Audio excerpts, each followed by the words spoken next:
श्री सिद्धांत सरस्वती विजयते गौरी गोष्ठीपति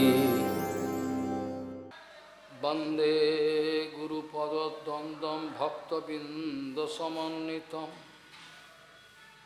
श्री चैतन्य प्रभुं वंदे नित्यानंदसहोदितं श्री नंदनंदनं वंदे राधिका चरणोदयं गोपीजनसमायुक्तं बिन्दावनं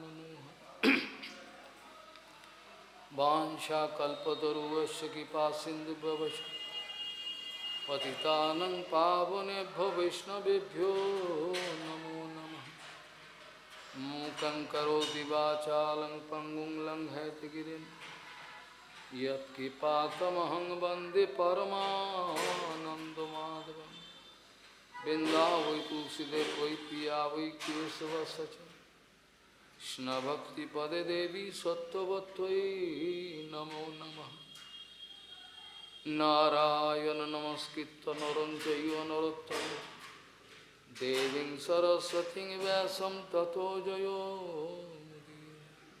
संकीर्तने कृष्ण कथोपदेशे गौरीयपत्रस्य प्रकाशने च सदानुरक्तो गुरुभक्तियुक्तो भक्तिप्रमोदाक्ष जगोद्वरुन् ध्येयं सदा परिभवग्नमभिष्टदोहं तीर्थास्पदं शिवविरिञ्चिनुतं शरणं भीत्तात्तिहं वनुतपाल्भवाद्दिबोधं वन्दे महापुरुषते चरणारविन्दं यत्पादपल्लवलकचन्दमणिच्छटाय विस्फुजित किमपि गववधू स्वदर्शि पूर्णानुरागरससागर सारमूर्ति साराधिकामयि कदा करोसि। श्रीकृष्ण चैतन्य प्रभु नित्यानंद श्री अद्वैत गदाधर शिवासादि गौरभक्तबिंद श्रीकृष्ण चैतन्य प्रभु नित्यानंद श्री अद्वैत गदाधर शिवासादि गौरभक्तबिंद। हरे कृष्ण कृष्ण कृष्ण हरे हरे हरे राम राम राम हरे। आजानुलंबित भुजौ कनकावदातो संकीर्तनैकपितरो कमलायताक्षो विश्वाम्बरो द्विजबरो जुगधर्मपालो वन्दे जगत्प्रियकरो करुणावतारो। हरे कृष्ण कृष्ण कृष्ण हरे हरे हरे राम राम राम हरे। नमामि गंगे तव पादपङ्कजं सुरासुरैर्वन्दितो दिव्यरूपं भुक्तिं च मुक्तिं च ददासि नित्यं भावानुरूपेण सदा नराणाम्। गंगातरङ्गरमणीयजटाकलापं गौरी निरन्तरविभूषी त्ववामभागं नारायणो प्रियमनङ्गमदापहारं वाराणसीपुरपति भजवीशनाथं। वागीशजुष्वदने लक्ष्मीर्यस्य च वक्षसि यस्यास्ति हृदय संवित् त्वं निशिङ्गमहं भजे।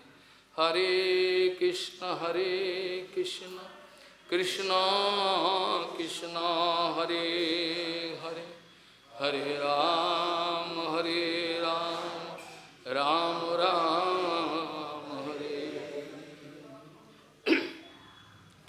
त्वं भक्ति योग परिभावित सरोज आससे सुतक्षितपथननुनाथपुंसां यदि यदि धियात उर्गाय विभावयति तत्तदवपु प्रणयसे सदनुग्रहाय त्वं भक्तियोगपरिभावितो हितसरोजवाससे सुतक्षितपथननुनाथपुंसां यदि यदि धियात उर्गाय विभावयति तत्तदवपु प्रणयसे सदनुग्रहाय।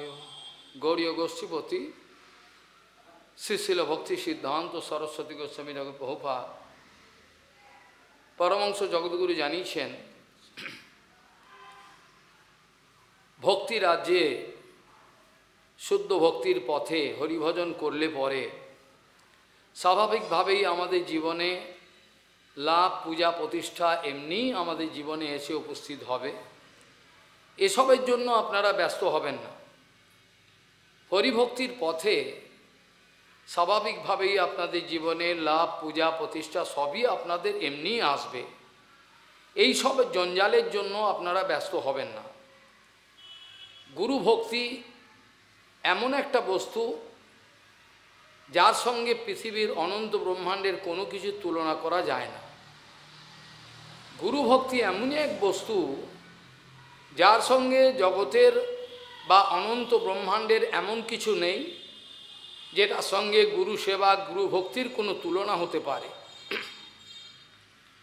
যার জন্য প্রভুপাদ প্রায়ই বলতেন, অনেক সময় বলতেন, গুরু শুশ্রূষণম নাম সর্বধর্মোত্তমোত্তমম তস্মাৎ ধর্মাৎ পরো ধর্ম পবিত্রম ধর্ম ন বিদ্যতে। গুরু সেবার মতো এত পবিত্র ধর্ম পবিত্র আর কিছু থাকতে পারে না। গুরু সেবার মতো এত পবিত্র কর্ম আর অন্য কিছু হতে পারে না।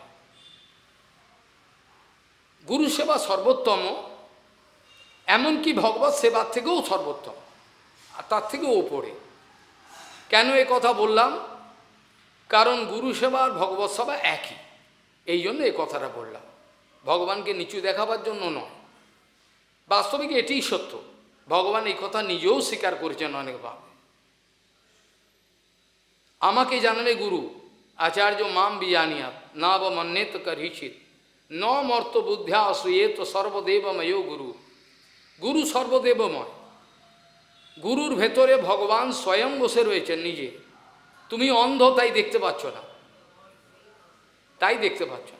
বাস্তবিক পক্ষে প্রভুপাদ প্রায়ই বলতেন, যদি কেউ গুরু বৈষ্ণবের কৃপা লাভ করে, করুণা লাভ করে, যদি কেউ গুরু বৈষ্ণবের করুণা লাভ করে, তাহলে নিশ্চিত পরিমাণে জেনে রাখবেন আপনারা যে আপনারা ভগবত কৃপা পেয়েছেন।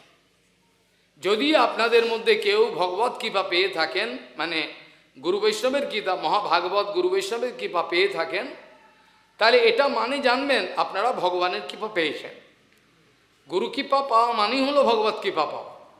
কারণ ভগবত কৃপা গুরু বৈষ্ণবের কৃপার অনুগামিনী। ভগবত কৃপা গুরু বৈষ্ণবের কৃপার অনুগামিনী, অর্থাৎ গুরু বৈষ্ণবের কৃপা হলে তবে ভগবানের কৃপা হয়। প্রভুপাদ উপদেশামৃত বলেছেন, গোড়া ডিঙিয়ে ঘাস খাওয়া। গোড়া ডিঙিয়ে তুমি ঘাস খেতে যাবে, হবে না। কিন্তু প্রথম আমাদের যে ভ্রান্ত ধারণা গুরু বৈষ্ণব তত্ত্ব সম্বন্ধে, সেইখানেই সবচেয়ে বড় সমস্যা। গুরু বৈষ্ণবের তত্ত্বকে যারা হৃদয় থেকে উপলব্ধি করেছেন, গুরু বৈষ্ণবের তত্ত্বকে যারা হৃদয় থেকে উপলব্ধি করেছেন, তারাই ভগবত তত্ত্ব উপলব্ধি করতে পারবেন। যারা গুরু বৈষ্ণবের তত্ত্বকে হৃদয় থেকে উপলব্ধি করেননি, তারা কিন্তু ভগবত তত্ত্ব উপলব্ধি করতে পারবেন না। এটা জেনে রাখতে হবে। ভাগবতের শ্লোকও আছে, নিত্যম ভাগবত সেবায়া। এখানে নিত্যম ভাগবত সেবায়া যে বলেছেন, এখানে নিত্যম ভাগবত সেবায়া মানে হলো গ্রন্থ ভাগবত আর ভগবত ভাগবত অর্থাৎ বৈষ্ণব ভাগবত, তাদের কথা বলা হয়েছে। ভক্ত ভাগবতকে বাদ দিয়ে, ভক্ত ভগবতকে ফেলে দিয়ে, ধাক্কা মেরে ফেলে দিয়ে, গুরু বৈষ্ণবকে অপমান করে ভক্ত ভাগবতকে ফেলে দিয়ে কেউ কোনোদিন ভগবত তত্ত্ব উপলব্ধি করেছে, ভগবানের তত্ত্ব বলে এটা দেখাতে পারবেন না, এটা কেউ কোনোদিন দেখাতে পারবে না, হয় না। অর্থাৎ আমাদের যে গুরু বৈষ্ণব দর্শন, গুরু বৈষ্ণবের দর্শনের মধ্যে আমাদের যে গুরু বৈষ্ণব দর্শন, সেই গুরু বৈষ্ণব দর্শনের মধ্যে ভেজাল আছে। ভেজাল কী কারণে? আমরা গুরুদেবের রক্তমাংসের মূর্তিটাকে দেখতে পাই, রক্তমাংসের বৃদ্ধ হয়ে গেছে, চলতে পারে না, ভালো করে কথা বলতে পারে না, এই আমরা দেখি, এই আমাদের গুরু দর্শন। পরম পূজ্যপাদ ভক্তিযুক্ত মাধব গোস্বামী মহারাজ সমগ্র জীবন কিভাবে প্রভুপাদের সেবায় দিয়েছেন সেটা আমার আর বলার অপেক্ষা রাখে না। আপনাদের মধ্যে যারা বাস্তবিক গুরু বৈষ্ণবের কথা শুনেছেন তারা জানেন কিভাবে তার জীবনটাকে তিনি নিংড়ে দিয়েছেন প্রভুপাদের সেবায়।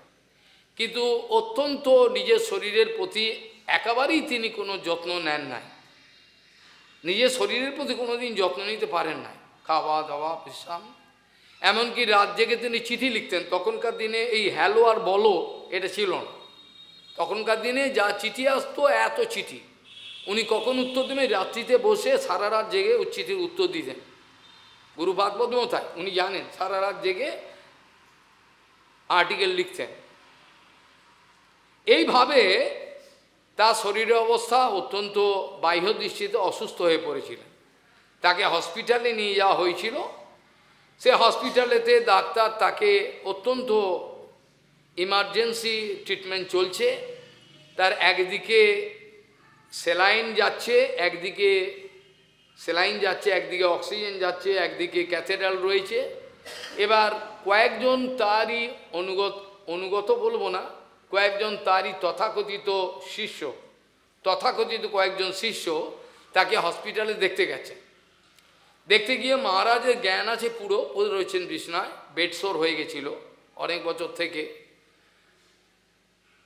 মহারাজ শুনতে পাচ্ছেন দুজন তিনজন ওই তারই মঠের তার তথাকথিত আশ্রিত ভক্ত ওখান থেকে বলছেন, দেখ বৃদ্ধ বয়সে কী অবস্থা দেখেছিস, দেখ একদিকে স্যালাইন চলছে, একদিকে অক্সিজেন চলছে, ক্যাথেড্রাল, আর পরমবিদ মাধব গোস্বামী মা হড়হড় করে চোখের জল পড়ছে।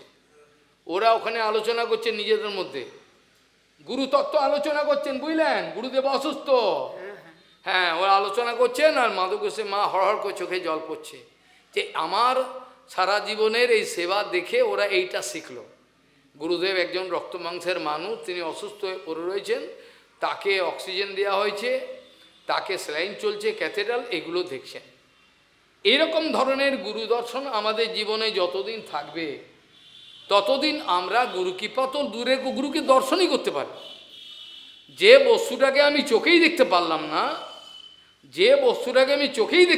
সে বস্তুটা সেবা কী করে করব? আগে তো যে বস্তুটা সেবা করবো তাকে দেখতে হবে, তার হৃদয়টা জানতে হবে, তারপর আমি তার সেবা করতে পারব।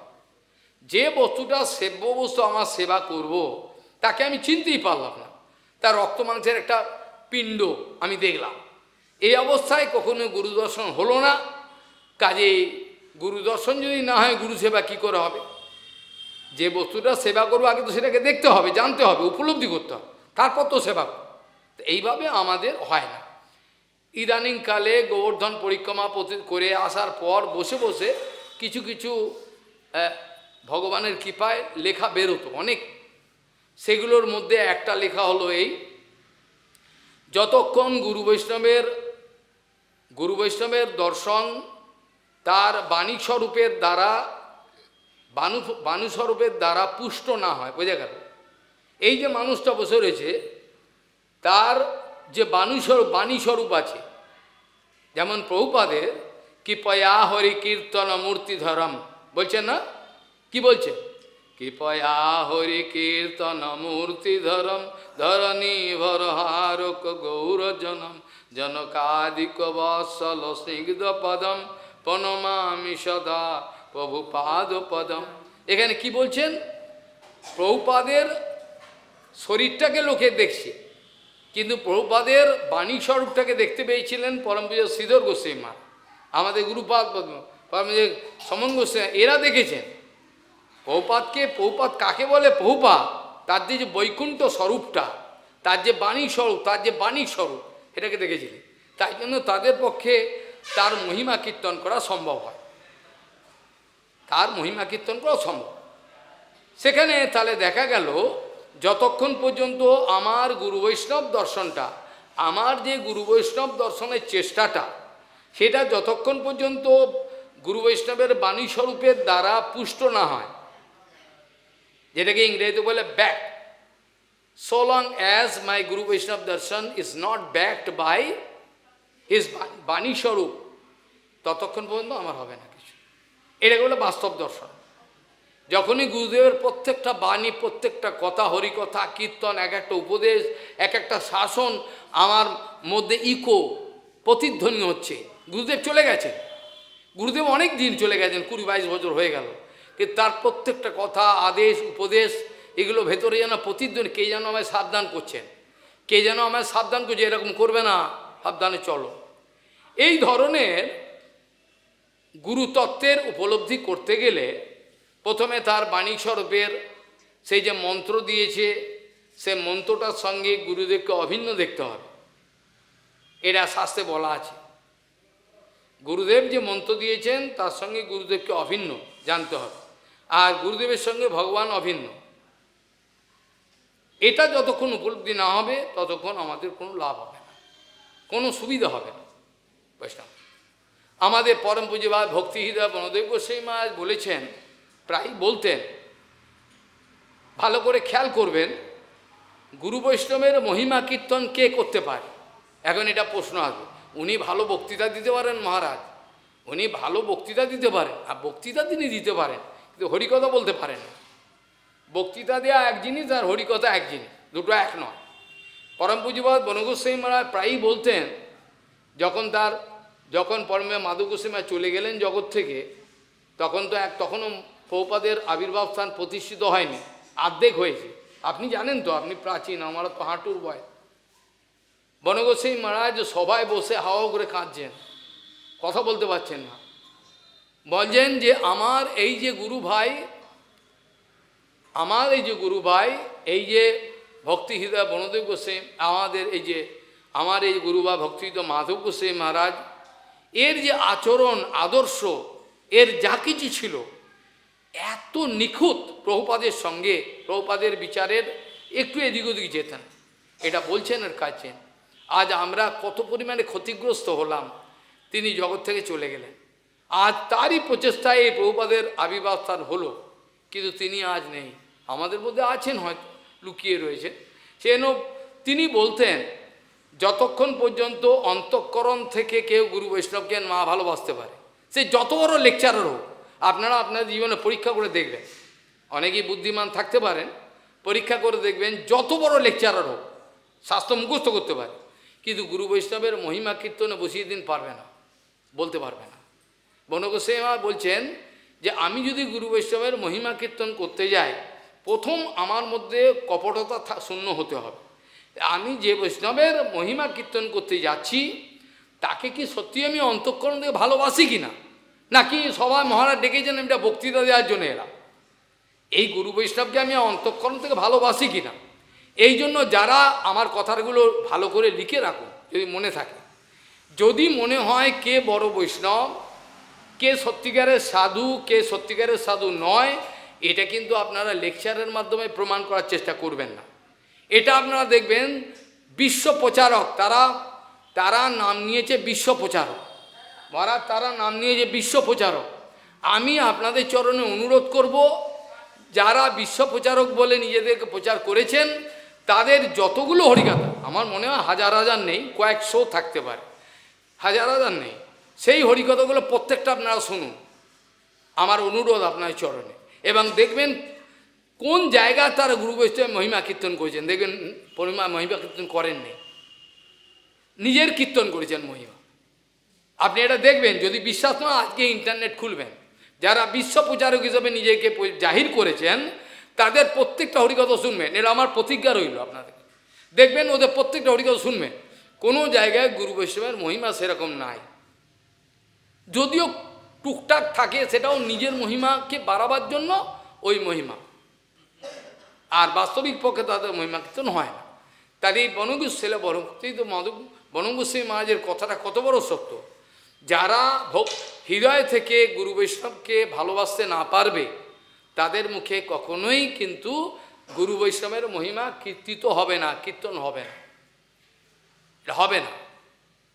এই জন্য শ্রীনিবাস আচার্য জানিয়েছেন, বলবান আদরো যশ না সাদ গুরু পদাম্বুজে শ্রুতৈরপি তস্য সৎশাস্ত্রৈর কৃষ্ণে ভক্তি ন জায়তে। কি বলছেন? বলছেন যতক্ষণ পর্যন্ত আমার গুরু বৈষ্ণবের সঙ্গে ভালোবাসা এমন হবে যেটা আমি মুখে ওনাকে ভালোবাসবো, এটা নয়, মুখে ভালোবাসা নয়, অন্তর থেকে। যখন গুরু বৈষ্ণবের সঙ্গে আমার ভালোবাসার পর্যায়ে এমন হয় যে একাকার হয়ে যায়, যতক্ষণ বলবান ভক্তি, যতক্ষণ বলবান আদর গুরু বৈষ্ণবের প্রতি না হয়, বলবান আদরও যশ না সাদ গুরু পদাম বুঝে, যতক্ষণ পর্যন্ত গুরু বৈষ্ণবের চরণে তীব্র ভালোবাসা এবং ভক্তি না হবে, ততক্ষণ পর্যন্ত আমার সমস্ত শাস্ত্র জগতের মুখস্থ করার পরও, জগতের সমস্ত শাস্ত্র মুখস্থ করার পরও, জগতের সমস্ত শাস্ত্র মুখস্থ করার পরও আমার হরিভক্তি হবে না, হরিভক্তি অসম্ভব না। সমস্ত শাস্ত্র মুখস্থ, কিন্তু ভক্তি বলে কিন্তু কিছু পাবে না, ভক্তি হবে না, কোনো কিছু হতে পারে না। সেই জন্য বলছেন বলবান আদরো যশ ন সাদ গুরু পদাম্বুজে শ্রুতৈরপি তস্য সৎশাস্ত্রের কৃষ্ণে ভক্তি ন যায়, তো কৃষ্ণ ভক্তি হবে না। অর্থাৎ গুরু বৈষ্ণবের প্রতি তীব্র ভালোবাসা যতক্ষণ না হবে, ততক্ষণ তার মহিমা কীর্তন আমার স্ফূর্তি হবে না। যে যত পরিমাণে গুরু বৈষ্ণবের মহিমা কীর্তনের অধিকারী হয়েছেন, যে যত পরিমাণে গুরু বৈষ্ণবের কীর্তনের অধিকারী হয়েছেন, সে তত পরিমাণে বড় বৈষ্ণব। আবার প্রভুপাদ বৈষ্ণবকে সেখানে লিখছেন, সেখানে প্রভুপাদ পরিষ্কার বানিয়ে দিয়েছেন, আমাদের কোনো সংশয়ের কোনো ব্যাপার নেই। তিনি এত পরিষ্কারভাবে বলেছেন, কনক কামিনী প্রতিষ্ঠা বাগিনী ছাড়িয়াছে যারে সেই তো বৈষ্ণব। কনক কামিনী প্রতিষ্ঠা বাগিনী ছাড়িয়া, একটা কথাই কিন্তু সব শেষ। কিন্তু এত সারা জীবন গিয়ে আমি বৈষ্ণবকে চিনতে পারলাম, কিন্তু প্রভুপাদ একটা লাইনে কিন্তু সব বলে দিয়েছেন, কনক কামিনী প্রতিষ্ঠা বাঘিনী ছাড়িয়াছে যারা সেই সব বৈষ্ণব। একটা কথার মধ্যে সব কিছু। এটা একটু ব্যাখ্যা হলে, ইংরেজিতে এটা ব্যাখ্যা হয়েছে, পুরো মোটা বই, পুরো শ্লোকগুলো ভগবানের ইচ্ছায়, বাংলায় এখনো হয়নি। কনক কামিনী প্রতিষ্ঠা বাঘিনী, তাহলে কনক মানে টাকা পয়সা, কামিনী মানে বুঝতেই পাচ্ছেন কনক কামিনী, আর প্রতিষ্ঠা তাকেও যোশীর সঙ্গ বলেছে শাস্ত্রে। প্রতিষ্ঠা থাকেও কিন্তু যদি আমাদের মধ্যে অনেক রকম যোশীর সঙ্গ হয়। কামিনী যোশীর, কাঞ্চন যোশীর, যোশীর কিন্তু একরকম নয়। যোশীর কথাটার ব্যাখ্যায় আমরা প্রভুপাদের কাছে শুনেছি, যোশীর কথাটার ব্যাখ্যা হলো, আমার জীবনে, এই ভজন জীবনে আমি যে বস্তুটাকে ভোগ্য হিসেবে জ্ঞান করলাম, বোঝা গেল? আমার এই যে ভজনের জীবন আপনারা দেখছেন, এতে যে কোনো বস্তুতে আমার লোভ আছে, আমার লোভ হচ্ছে সেটা ভোগ করার জন্য, সেটি আমার পক্ষে যোশী। ধরুন এখানে শ্রীল ত্রিবিক্রম মহারাজ এটা বাগান করেছেন সুন্দর, ওখানে গোলাপ ফুল, বিভিন্ন হাসনোহানা বিভিন্ন ফুল ফুটে, আমি বাগানে গিয়ে একটা ভালো করে স্থলপদ্ম বা আমাদের গোলাপ ফুল আমি তুললাম, সুন্দর, শুনে তাহলে আমি যোশীর সঙ্গ হয়ে গেল, অর্থাৎ গোলাপটা আমার পক্ষে যোশী। অর্থাৎ আমার যে বস্তুতে ভোগ্য ধারণা থাকবে, যে বস্তুটার প্রতি আমার ভোগ্য ধারণা থাকবে, সেটা আমার পক্ষে যোশিত হয়ে যাবে। খালি যে মেয়ে ছেলে তা না, মেয়ে ছেলের পক্ষে, বেটা ছেলের পক্ষে আকর্ষণ ওটাও যোশী, তাহলে মেয়ে ছেলেও যোশীর সঙ্গ করে। যারা মাতাজি তারাও যোশীর সঙ্গ করতে পারেন, তারা যদি কোনো এক ব্রহ্মচারীর প্রতি কোনো একটা আকর্ষণ ফিল করেন নোংরা, তাহলে কিন্তু তার যোশীর সঙ্গ হয়ে গেল। তাহলে এই যোশীর সঙ্গ ব্যাপারটা অনেক উপলব্ধির বিষয়। প্রভুপাদের ব্যাখ্যা অনেক গভীর, এটা সাধারণ লোক বোঝেন না। কনক কামিনী প্রতিষ্ঠা বাঘিনী, এক গেল কনক, তারপরে কামিনী, প্রতিষ্ঠাটাকে বাঘিনী বলা হয়েছে। তার থেকেও ভয়ঙ্কর উদাহরণ দিয়েছেন রঘুনাথ দাস গোস্বামী। প্রতিষ্ঠা সাধিষ্ঠা সপচরমণি মের দিন ঝেদ। আমার হৃদয়ে প্রতিষ্ঠা আসা চণ্ডালিনী বেশ্যা নৃত্য করছে। যারা প্রতিষ্ঠা চায় গুরু বৈষ্ণব সেবা করে তারাকে বেশ্যা বলা হয়, তারা কিন্তু শেষ হবে, আমি বাঁচাতে পারবো না তাদের। যারা প্রতিষ্ঠার আশা নিয়ে গুরু বৈষ্ণবের সেবা করবে তাদের অধঃপতন অবধারিত। গৌড়ীয় মঠে মহারাজ কত প্রাচীন বয়স, আমি তার হাঁটির বয়স, আমি তার শিক্ষাগুরু। ওনাকে জিজ্ঞেস করুন গৌড়ীয় মঠের ইতিহাস যদি জানে, গৌড়ীয় মঠের অপ্রাকৃত ইতিহাস, তার মধ্যে যারা গুরু বৈষ্ণবের ব্রহ্মচারী ইত্যাদি ব্রহ্মচারী যে প্রাণ করার জন্য সেবা করবার জন্য এসেছিলেন, তাদের মধ্যে কতজনের পতন হয়েছে আর কতজন বেঁচে রয়েছেন, আমার কথা বুঝতে পারলাম না। আমার বক্তব্যটা খুব অল্প কথা বোঝবার চেষ্টা করুন। এটা হলো এই অপ্রাকৃত জগতে যাওয়ার সর্বশ্রেষ্ঠ রাস্তা হলো গুরু বৈষ্ণব সেবা। আবার নরকে যাওয়ার সর্বশ্রেষ্ঠ রাস্তা হলো গুরু বৈষ্ণব সেবা। কেন বলছি? গুরু বৈষ্ণব সেবা করতে গিয়ে জড় দর্শন হবে, দোষ দর্শন হবে, হবেই হবে, এ আটকাতে পারবে না। গুরু বৈষ্ণব সেবা করতে গিয়ে জড় দর্শন হবে, ব্যাস জড় দর্শন হয়ে এবার পড়বে, ধক ধক ধক পড়ে যাবে। এত তাড়াতাড়ি নরকে যাওয়ার আর রাস্তা নেই, এত তাড়াতাড়ি নরকে যাওয়ার রাস্তা নেই, দোষ দর্শন হবে। গুরুদেবের দোষ দর্শন প্রাকৃত বপু, ব্যাস হয়ে গেল, তখনই হয়ে গেল, তার শেষ। সেই জন্য প্রভুপাদ বলতেন গুরু সেবা এবং গুরু ভোগ দুটো এক কথা। গুরু সেবা এবং গুরু ভোগ দুটো এক কথা।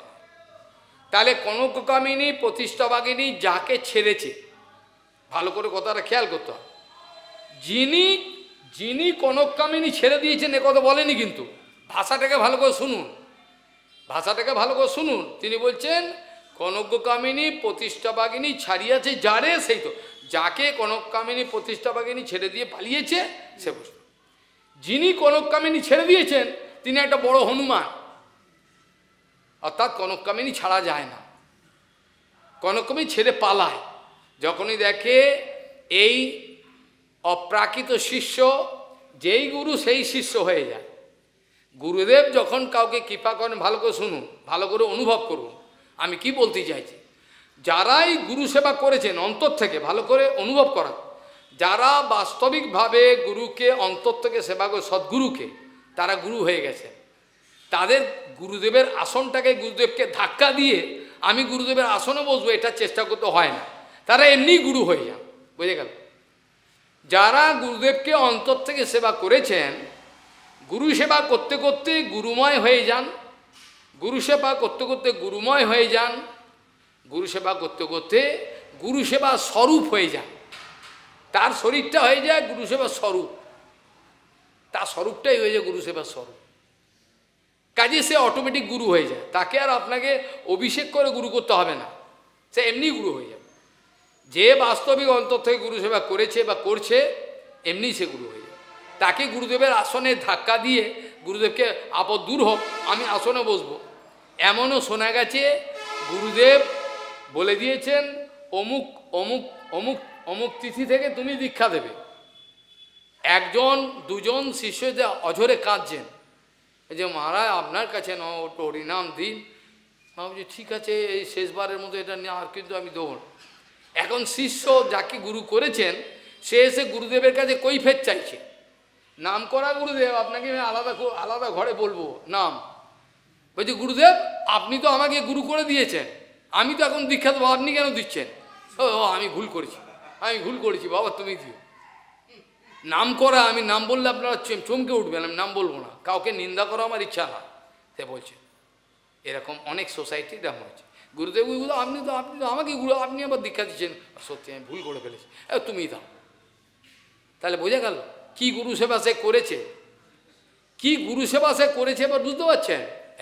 গুরু সেবা করতে করতে আপনি আপনি তন্ময় হয়ে যায়, গুরু সেবা করতে করতে গুরু নিজেই গুরু হয়ে যায়, গুরু সেবাই তাকে গুরু বানিয়ে দেয়।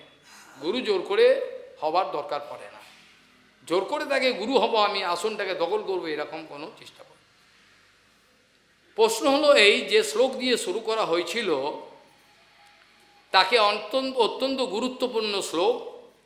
সেখানে বলছেন, ভগবানকে বলছেন, তুমি ভক্তিযোগের পরিভাবিত হৃদয়ে, বুঝে গেল, কোনো ব্যক্তি ভক্তি করছে ভগবানের প্রতি, গুরু বৈষ্ণবের প্রতি, ত্বম ত্বম মানে তোমাকে, তুমি ভগবান, তুমি যে তোমার অন্তঃকরণ থেকে তার সেবা করতে চায়, অন্তঃকরণ থেকে তোমার সেবা করে, ত্বম ভক্তিযোগ পরিভাবিত, তুমি ভক্তিযোগের দ্বারা পরিভাবিত, ভাবিত না, পরি প্র পরা অপ অনু যে দেয়া গেছে ব্যাকরণে, এগুলো সব দেখা আছে। আপনি ভক্তিযোগের দ্বারা পরিভাবিত হয়ে, যার হৃদয়েতে যেমন তার ভাবনা, আপনি আপনাকে সেই অনুরূপ প্রকাশ করেন। অর্থাৎ তুলসীদাসজি রামচন্দ্রকেই দেখবে, তাই কি না? তুলসীদাসজি অন্তঃকরণ থেকে রামকে ডাকছেন, রামকেই দেখবেন। রামকে ডেকে কৃষ্ণকে দেখবেন হয় না। যদিও আমাদের বৃন্দাবনে গোপেশ্বরের সামনে একটা জায়গা আছে, যেখানে তুলসীদাসজি সিদ্ধ মহাত্মা, তুলসীদাসজি রামচন্দ্রকে দর্শন পেয়েছেন তোমার চিত্তকূট পর্বতে। তারপরেও তার ইচ্ছা হলো যে বৃন্দাবনে গিয়ে আমি দেখি, মজাটা দেখি। বৃন্দাবন তো সেটাও ধাম, অযোধ্যাও ধাম। আমি বৃন্দাবনে গিয়ে ভজন করব রামচন্দ্রের। আর করতেই পারে, বৃন্দাবনে ভজন করবেন। কনক মন্দির বলে একটা মন্দির আছে গোপেশ্বরের সামনে, আপনারা জানেন না। উদ্ধবজির সঙ্গে গোপিকাগণের যে দর্শন হয়েছিল, এটা কিন্তু এক জায়গায় না, নন্দগ্রামে একটা জায়গা আছে, এটা উদ্ধব কেয়ারি, আপনারা জানেন না। তাদের মধ্যে অনেকেই হয়তো জানে, যারা জানেন তারা জানেন। অনেক জায়গায় দেখা হয়েছিল। একটা জায়গা হলো উদ্ধব কেয়ারি নন্দগ্রামে, আর একটা জায়গা হলো এখানে উদ্ধবের সঙ্গে গোপিকাগণের রাধারানীকে উনি বোঝাতে এসে নিজেই বুঝে গেলেন, এসছেন উপদেশ দিতে, উপদেশ পেয়ে গেলেন। ওই জায়গায় একটা উপদেশের জায়গা আছে, ঠিক ওই গোপেশ্বরের সামনে দিয়ে লোককে জিজ্ঞাসা করলেই বলে দেবে। কনক মন্দিরের পাশ দিয়ে গিয়ে একটা জায়গা আছে, সেই জায়গায় যমুনার তটে, সেখানে কলা বাগানের মধ্যে রাধারানী চোখের জল ফেলছেন, সেখানে বোঝাচ্ছেন, আর রাধারানীর কাছ থেকে শিক্ষা পেয়ে গেলেন উদ্ধবজি। সেই জায়গায় সেখানে তুলসীদাসজি ভজন শুরু করলেন, এবং এমনভাবে ভজন করলেন, রামচন্দ্রের ক্ষমতা নেই যে তিনি আর দর্শন দেবেন না। কিন্তু রামচন্দ্র, ভগবান শ্রীকৃষ্ণ কী করলেন, একটা মজা করলেন। তিনি কি করলেন, তিনি সেখানে কৃষ্ণরূপে তার কাছে এলেন, কৃষ্ণরূপে তাকে দর্শন দিলেন। তুলসীদাসজি ভুলুণ্ঠিত হয়ে প্রণাম করলেন, ভুলুণ্ঠিত হয়ে বললেন, প্রভু, আমি যদিও জানি আপনি আমার রাম, ইষ্টদেব, কিন্তু আপনি যদি দয়া করে আমার ইষ্টদেব রূপে যদি দর্শন দেন, আনন্দ বেশি হয়। আমি জানি আপনিই সেইকে। তারপরে ভগবান শ্রীকৃষ্ণ ইচ্ছে করে এবার রাম হয়ে গেল। কাজেই ত্বম ভক্তিযোগ পরিভাবিত হেশ্বরজ আশসে সুতেক্ষিত পতন অনুনাথ, এবং যারাই তাদের জীবনে গুরু বৈষ্ণবের কাছে হরিকথা শোনার গাফিলতি করেছে, ভালো করে শুনুন, যে বা যারা শুদ্ধ গুরু বৈষ্ণবের কাছে নিরন্তর হরিকথা শোনার গাফিলতি করেছে, শোনেন নাই বা শুনতে বসেছেন, নিজে হামবড়া ভাব নিয়ে, হামবড়া আমি বড়, কি জানেন, গুরুদেব তো বেশি শিক্ষিত নয়, কি জানেন, এরম ভাব নিয়ে যারা বসেছেন, তাদের সবারই নুনাধিক অধঃপতন হবেই হবে। নুনাধিক কেন, অবহেলা করে হরিকথা শুনছে, মাথা নিচু করে কী বলছেন কি জানেন, এদের অধঃপতন হয়, বুঝে গেল। কাজেই সুতেক্ষিত পথ মানে হচ্ছে, সুতেক্ষিত পথ কথাটার মানে হলো প্রথমে, সুতেক্ষিত প্রথম কথাটার মানে কি হলো, প্রথমে শ্রবণ, বোঝা গেল, প্রথমে শ্রবণ করার পরে তারপর হৃদয়েতে সেই তত্ত্ব পরিস্ফুটিত হবে, দেখতে পাবে, বোঝা গেল। সেই জন্য এটাকে বলা হচ্ছে কি সুতেক্ষিত পথ। প্রথমে প্রথমে শ্রবণ করতে হবে, শ্রবণ করার পরে ইক্ষণ ক্রিয়া, যেটা দর্শন, সেটা পরে হবে। কিন্তু আমাদের মধ্যে যারা প্রথমেই বিদ্বান বলে অভিমান করে, বেশ চারটিখানেক পকেটে টাকা আছে, বই কিনে নিয়ে এলো, মুখস্থ করে ফেললো, তার মানে আমি জেনে গেলাম, তাদের কথা বলতে গিয়ে বহুবার জানাচ্ছেন, যেসব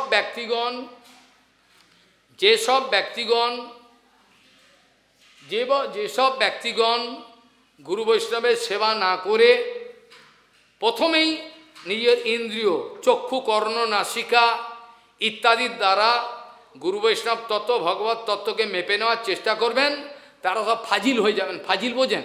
চ্যাংড়া, ফাজিল হয়ে যাবে। কিছু অবিদ্যা একটু পড়েছে পূর্বার সময়, এটা আমি জানি বেশি, এবার মুখস্থ করতে আরম্ভ করে, তাহলে আমি মুখস্থ করব, মুখস্থ করে নাও, এবার লেকচার দেবে। এবং ও জানে না ওই লেকচারটা তার অধঃপতনের কারণ হবে। তুই যে লেকচার দিচ্ছিস তার অধঃপতনের কারণ হবে। তুই লোককে বলছিস তুই নিজের জীবনে পালন করিস না, তুই তো নিজের জীবনে পালন করিস না, পারিস না, তা তো লেকচার দিচ্ছিস, তো অধঃপতন অনবার্য, অধঃপতন হবেই বা হয়েই গেছে অলরেডি। এই জন্য বলছেন, প্রভুপাদ বলতেন, যারা প্রথমেই গুরু বৈষ্ণবের সেবা আদি কিছু না করেই প্রথমেই সেই অপ্রাকৃত তত্ত্বকে এই চক্ষু কর্ণ নাসিকার দ্বারা মেপে নেওয়ার চেষ্টা করবেন, তারা ফাজিল হয়ে যাবে, তারা ফাজিল হয়ে যাবে। এই চৈতন্য মঠেরই কথা, এনাদের গুরুবর্গের সময়কার কথা বলছি, আমাদের গুরুবর্গের সময় বেশ কয়েকজন ব্রহ্মচারী, তারা বলছেন ছোট একটা ভক্ত এসছে 10-12 বছর বয়স, প্রভুপাদকে বলছেন, প্রভুপাদ এখন কি একে এইসব শাস্ত্রের এই কথাগুলো ওকে বলা হবে, এখন একটু আলোচনা করলে ভালো।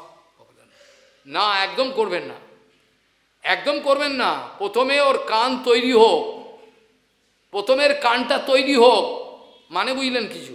কানটা তৈরি হোক মানে কানের ম্যাচিউরিটি হোক, কানের দ্বারা অপ্রাকৃত শব্দকে ধারণ করবার ক্ষমতা হোক।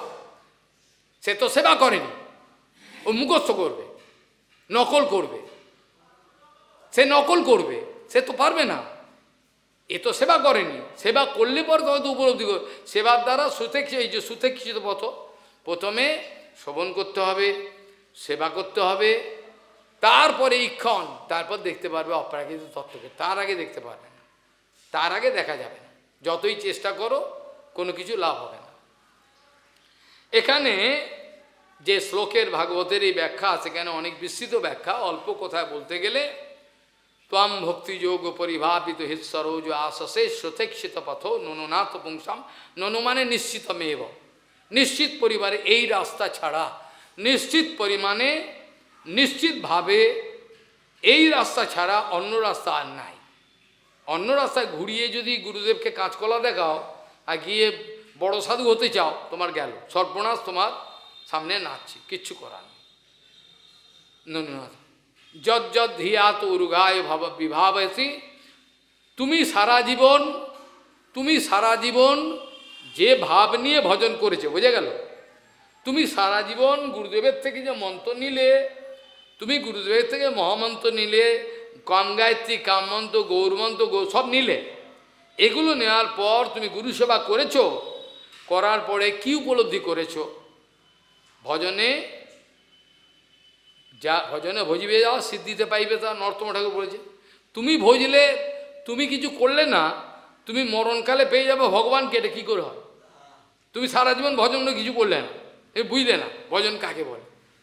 ভজন মানে হলো গুরু সেবা, বৈষ্ণব সেবা, এটাকে ভজন বলে। ও বড় সাধু হয়ে তিলকমালা করে বসে বললো বক্তৃতা প্রতিষ্ঠার জন্য। সেই জন্য প্রতিষ্ঠা আশাকে রঘুনাথ দাস বলেছেন, রঘুনাথ দাস প্রতিষ্ঠা ধৃষ্টা চণ্ডালিনী, অর্থাৎ বেশ্যা। এর চেয়ে বড় বেশ্যা আর কেউ হয় না, যে প্রথমেই ভজন জীবন আরম্ভের আগেই, ভজন জীবন প্রারম্ভ, ভজন জীবন আরম্ভের আগেই যারা প্রতিষ্ঠা আশা করে, ভজন জীবন প্রারম্ভ হলো না, ভজন জীবন শুরুই হলো না, ভজন জীবন শুরুই হলো না, যে ভজন কাকে বলে জানলো না, এখনই প্রতিষ্ঠা চায়। আমাকে মালা দাও, আমাকে পুজো করো, এইরকম আমার ব্যাস হয়ে গেল, তার শেষ হয়ে গেল, কোনো কিছু হবে না। সেই জন্য প্রভুপাদের একটা কথা মনে রাখতে হবে, সেটা হলো কনক কামিনী প্রতিষ্ঠা বাগিনী ছাড়িয়াছে যারে, একটা কথায় সব শেষ। যার জীবনের প্রভুপাদ বলছেন প্রতিষ্ঠা আসার গন্ধ পর্যন্ত নাই, যার জীবনকে তিনি স্যাক্রিফাইস করেছেন, উৎসর্গ করেছেন গুরু বৈষ্ণবের সেবার জন্য, একথা প্রভুপাদ অনেকবার বলেছেন। যারা চৈতন্য মঠের ভক্ত পুরনো, তারা সবাই জানেন এই কথা। প্রভুপাদ প্রায়ই বলতেন যে শ্রীবাস অঙ্গনে যে মহাপ্রভু যে সংকীর্তন যজ্ঞাগ্নি প্রজ্বলিত করেছেন, সেই প্রজ্বলিত অগ্নিতে যে বা যারা তাদের জীবন উৎসর্গ করার জন্য রেডি রয়েছেন, তারা ছাড়া বাকি কেউ গৌড়ীয় মঠের আশ্রিত বলে পরিচয় না দিলেই ভালো। তারা কেউই গৌরী মতে আশ্রিত নয়।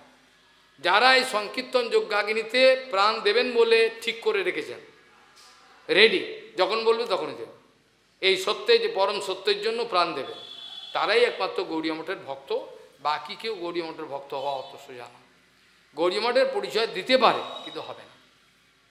একটা ভক্ত কদিন আগে প্রশ্ন করেছিল যে আমরা তো বাইরের দেশে জন্মগ্রহণ করেছি, তো আমাদের গোত্রপ্রত্য তো আমাদের তো সেরাম নাই, আমরা তাহলে কী করব? আমাদেরকে তো ভজন হবে না। ভালো প্রশ্ন, তার একটা বিস্তৃত উত্তর দেওয়া হয়েছে, সেগুলো ইংরেজিতে। তো এর মধ্যে অল্প কথায় বলি, কথাটা জেনে রাখতে হবে।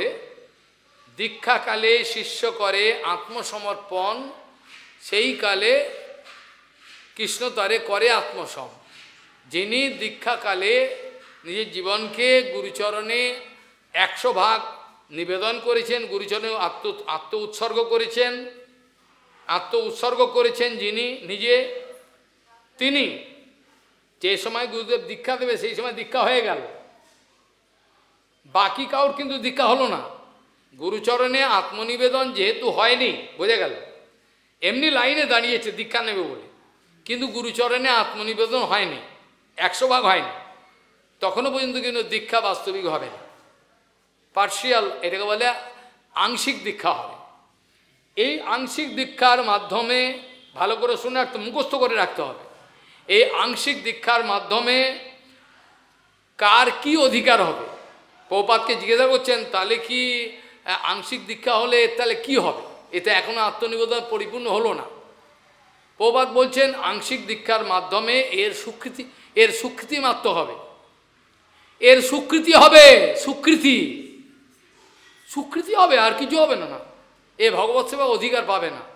ভালো করে শুনুন, প্রভুপাদের ভাষা আপনার পছন্দ না লাগতে পারে, আমি জানি, অসহ্য লাগবে, শুনতে অসহ্য লাগবে, কিন্তু এইটি শুনতে হবে।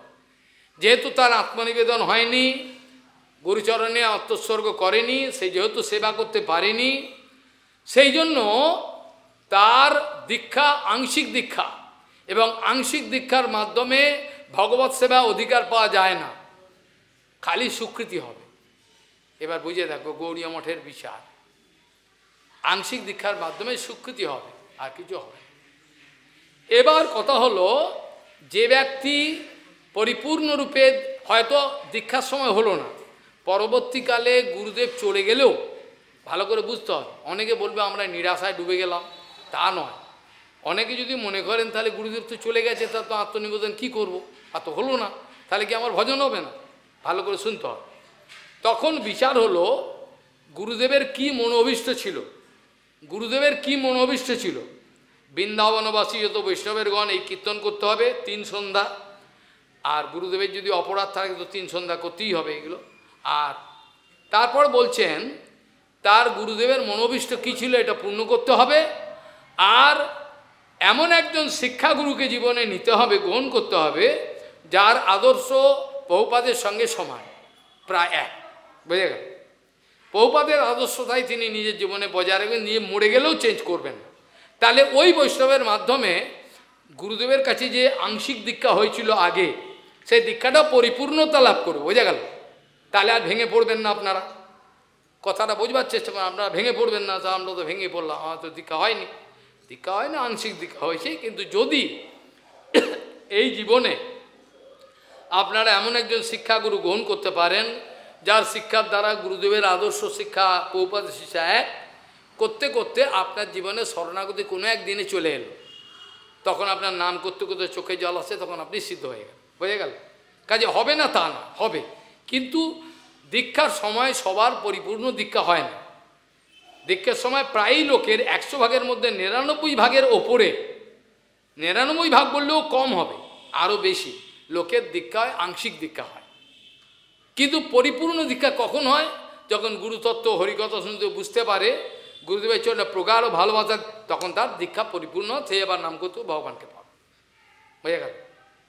এইভাবে যতক্ষণ না আপনার গুরুচরণে 100 ভাগ শরণাগত সিদ্ধ হয়, ততক্ষণ পর্যন্ত আপনার অচ্যুত গোত্র পরিপূর্ণরূপে লাভ হবে না।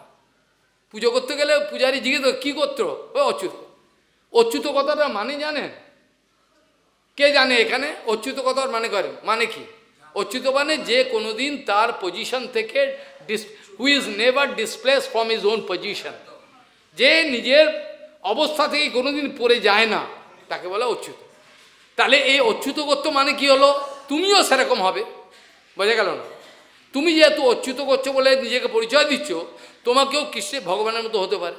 এরকম শ্লোকও আছে ভাগবতে, আমি আলোচনা করব কোনো সময়, শ্লোক আছে সুন্দর। কাজেই আমি যখন অচ্যুত করতে বলে নিজেকে দাবি করব, তাহলে আমি নিশ্চয়ই এমন একটা অবস্থায় উঠেছি যে আমার আর অধঃপতন হবে না। এমন একটা অবস্থায় আমি উঠেছি যে আমার অধঃপতন হবে না, তখন আমি অচ্যুত করতে বাস্তব হবে।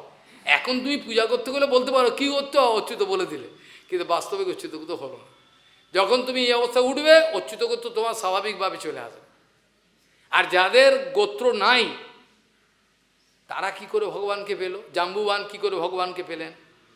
হনুমানজি, সুগ্রীব আদি, ভিল্লিবাই সবরই কি করে পেলেন? কি করে বৃন্দাবনের মধ্যে যত আবিরি কন্যা আছেন তারা কি করে পেলেন? তাই তো গোত্র নাই।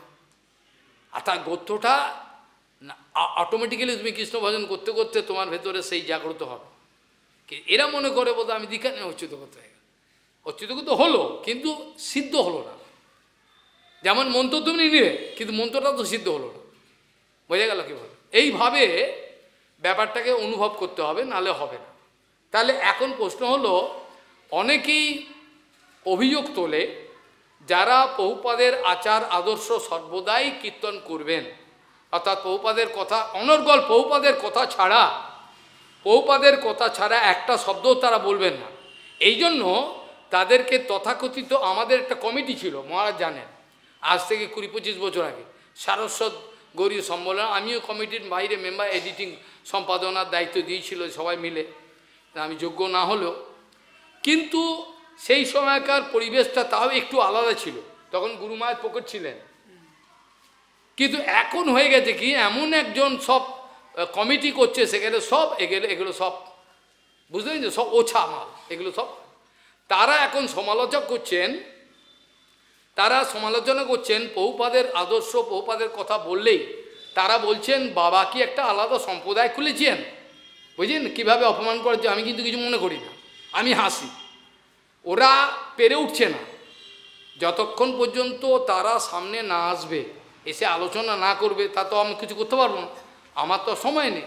তাদেরকে অনেকবার বলা হয়েছে, আপনাদের যত হাজার হাজার লোক আছে একদিকে বসবেন, আপনারা যুক্তি দেবেন, আমি উত্তর দেবো, একজন করে কথা বলবেন, আর আমিও বলবো আস্তে আস্তে বিনম্রভাবে, প্রমাণগুলো দিতে হবে। সম্প্রদায় আমি কি একটা নতুন খুললাম না আপনারা খুললেন? তোমরা তো নিজের একটা আলাদা সম্প্রদায় খুললে, ভিন্ন গোট, প্রপাতকে ফেলে দিয়ে আলাদা একটা আচার আদর্শ, নিজেদের স্বার্থ, নোংরা ঘৃণ্য আদর্শ স্বার্থকে বজায় রাখার জন্য তুমি খুললে। আর উল্টে বলছেন যে ইনি আলাদা সম্প্রদায়, যেহেতু প্রপাতের কথা বলা হয়। মানে লোকগুলো এতটাই বোকা হয়ে গেছে, যিনি প্রভুপাদের কথা বলবেন, যিনি সম্প্রদায়ের ইজ্জত, সম্প্রদায়ের যে মান ইজ্জত, যত আমাদের অপ্রাকৃত যে একটা সম্মান রক্ষা করবেন, তাকে ওরা নষ্ট করে বলবে আমরা সারস্বত গৌরী সম্প্রদায়ের সম্প্রদায়। আর যদি সেটাকে রক্ষা করার চেষ্টা করে প্রাণ দিয়ে, তাকে বলবে আলাদা একটা সম্প্রদায় খুলেছে। বুঝে গেল কীরকম মিষ্টি পরিবেশ তৈরি হয়েছে একটা। আমরা একটা মৌচাক, আমাকে একজন আচার্য লিখেছিলেন, আপনি দয়া করে আসুন, এসে আমাদের খালি টাকা পয়সাই এসছে, আর কিছু আসেনি, আপনার দয়া করে আপনি একটু সামলান। আমি তাকে মিষ্টি কথায় চিঠিতে লিখলাম যে আপনি এখন বলছেন, আজকে 20-25 বছর পরে এই কথাটা বলছেন, এই কথাটা আপনি 20-25 বছর পরে বলছেন। আমি তো এই কথাটাই বলেছিলাম যে আপনি প্রভুপাদের আদর্শ বজায় রাখুন, হয়তো আপনি প্রতিষ্ঠা পাবেন না, বর্তমানে কেউ আপনাকে পছন্দ করবে না, কিন্তু আপনি এখন আমার কাছে চিঠিতে লিখছেন যে আমাদের টাকাই এসছে আর কিচ্ছু সব হারিয়ে গেছে। এখন আপনি একটা মৌচাক তৈরি করেছেন, আপনি কত চালাক দেখুন, আপনি একটা মৌচাক তৈরি করেছেন, মৌচাকে সব মৌমাছিগুলো আছে, আমাকে সেবা দিচ্ছেন কি, একটা ঢিল নিয়ে ওই মৌচাকে মারবে আর মৌচাকের মৌচাচিগুলো আমাকে কামড়াবে। আপনি ভালো চালাক তো, আপনি কত চতুর, আমাকে বাইরের দিকে সম্মান দিচ্ছেন, আপনি এসে ব্যাসাসনে বসুন হরিকথা বলুন না, এখন বলবো কেন? 20 বছর 25 বছর আগে বলি তখন তো মানলেন না, কত চালাক। আমি ইংরেজিতেও লিখেছি, বিশ্বের লোক জানে। আপনি একটা মধুমাক্ষী তৈরি করেছেন, মৌচাক, অজস্র এখানে মধুমাক্ষী আছে, আর আমাকে আপনি বলছেন ওই মধুমাক্ষী ঢিল মারুন। আপনি খুব চালাক, আপনি পেছনে পালাবেন আর যত এসে আমাকে কামড়াবে। আপনি আপনার ঠেলাটা সামলান, আমি আপনার কিছু করতে পারবো না। আপনি কি গুরু সেবা করছেন আপনি জানেন, আমি তো আপনার ঠেকা নিইনি। আমাকে গুরুবর্গ যা বলেছেন, প্রভুপাদ যা বলেছেন সেটা আমি করার চেষ্টা করছি, মাত্র অযোগ্য হলেও অন্তত চেষ্টা তো করছি।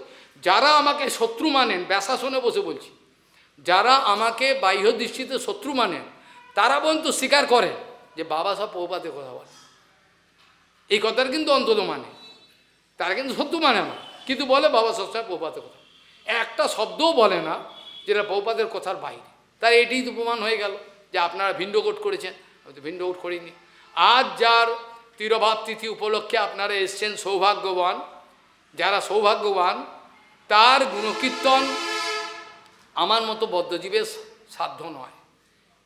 তথাপি বলতে হয়, শেষ জীবন পর্যন্ত যেভাবে তিনি প্রভুপাদের আদর্শকে বজায় রেখেছেন, কিছু কথা আপনারা শুনুন ভালো করে, কৃপা করে শুনুন। শেষ জীবন পর্যন্ত তিনি যেভাবে প্রভুপাদের আদর্শকে বজায় রেখে চৈতন্য মঠের আচার্যের কাজ করেছিলেন, এটা বিরল।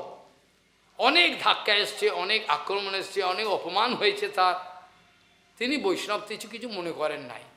অনেক আক্রমণ এসছে তারও প্রচুর, যাতে তিনি আচার্য আর না থাকেন, চলে যান, বিদায় হয়ে চলে যান, দূর হয়ে যান। কিন্তু ভজনের বল যার আছে তিনি তো ভজন করবেন, তিনি তো কোনো নিজের স্বার্থ রক্ষার জন্য আসেন নাই, তিনি স্বার্থ রক্ষার জন্য আসেন নাই, করেছেন।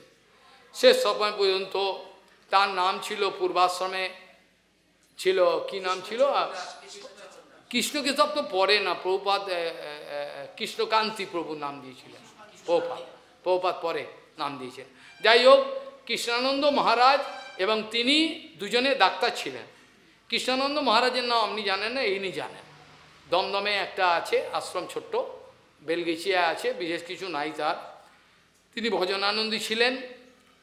তিনি এবং ইনি দুজন বন্ধু ছিলেন। উনি ছিলেন হোমিওপ্যাথিক ডাক্তার, ইনি ছিলেন MBBS অ্যালোপ্যাথিক ডাক্তার। মানে শিল সমন গোস্বামী মহারাজ ছিলেন অ্যালোপ্যাথিক ডাক্তার, উনি যে হোমিওপ্যাথি। দুই বন্ধুতে মিলে বিচার করেছেন, এই মহাপুরুষ যে আমাদের এসছে ঢাকায়, এই মহাপুরুষ যার খালি নাম শুনেছি, আজকে তাকে দর্শন করলাম, তার চরণে আত্মনিবেদন করতেই হবে, এছাড়া আমাদের আর কোনো রাস্তা নেই। এইভাবে নিজের দুই বন্ধুতে যুক্তি করে বাড়ি ছেড়ে পালিয়ে চলে গেলেন, আর খুঁজে পাওয়া যায় না কোথায় গেল।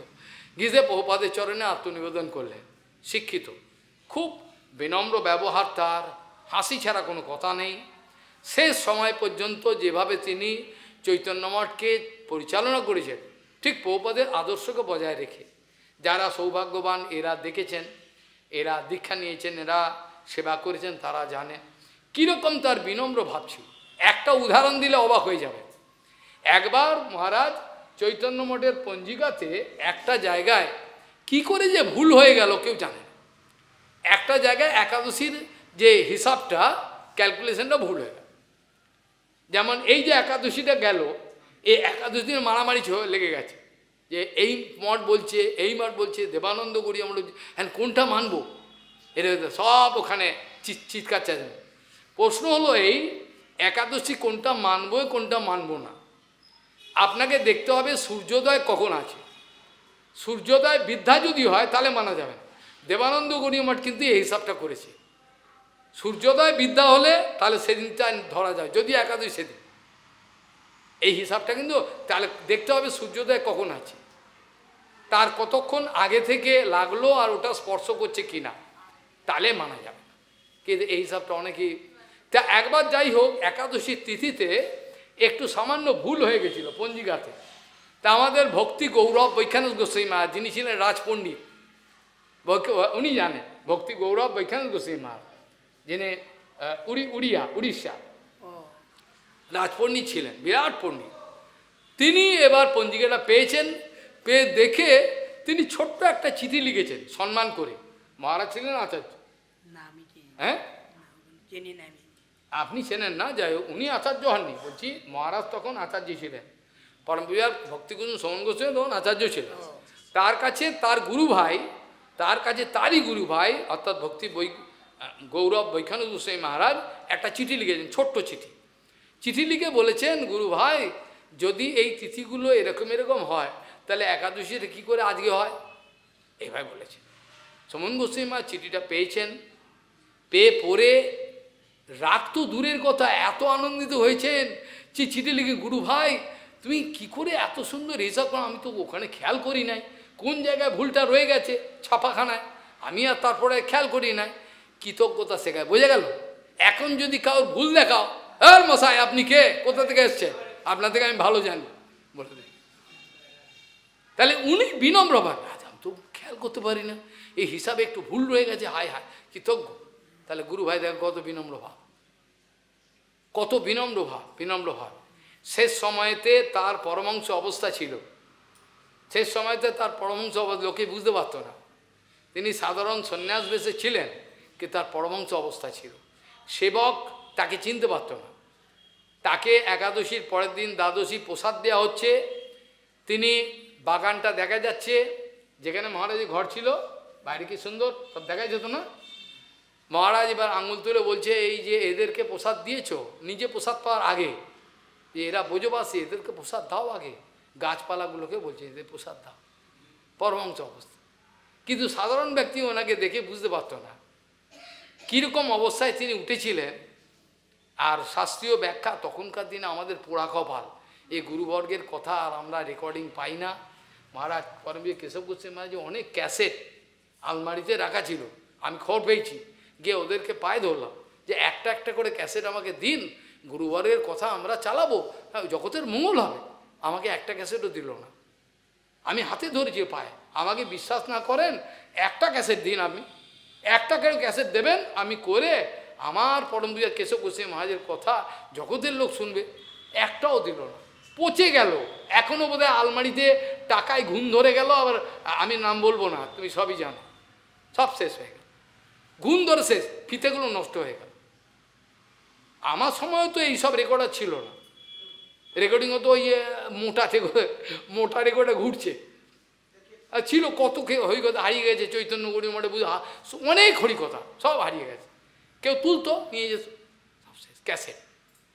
এরকম ধরনের অবস্থা তার জীবনের কথা মানে কল্পনা করেছে। শাস্ত্রীয় ব্যাখ্যা প্রভুপাদের সিদ্ধান্তের উপর ভিত্তি করে যতগুলো গ্রন্থ তিনি প্রণয়ন করেছেন, যতগুলো গ্রন্থ তিনি আপনারা পড়বেন, পড়ে দেখবেন, একটা সিদ্ধান্ত পাবেন না যেটা প্রভুপাদের সিদ্ধান্তের বিরুদ্ধে।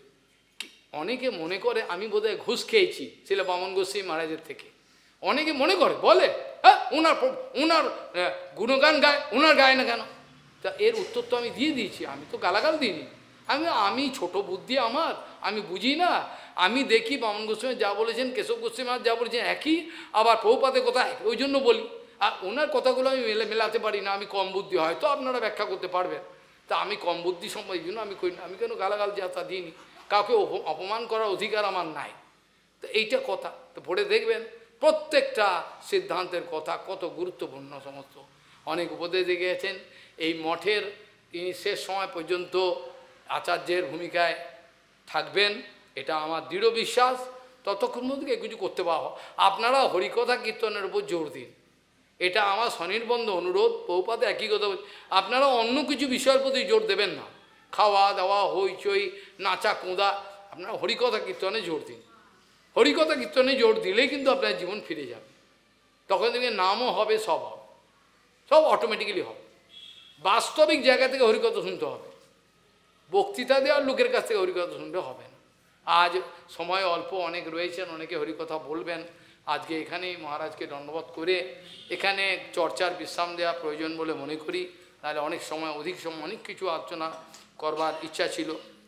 ত্বম ভক্তি যোগ পরিভাবিত হিৎসরোজাসে সুতেক্ষিত পতনুনাথ পুংসাম যদ যদ ধিয়াত উর্গায় বিভাবয়তি तत्तद वपु प्रणयसे सदनुग्रहाय वांछकल्पतरुषि के वासुदेव पतितानंग पावन वैष्णवभ्यो नमः। जय श्री विक्रम महाराज की जय, जय श्री भक्ति भूषण समन्वय महाराज जी की जय।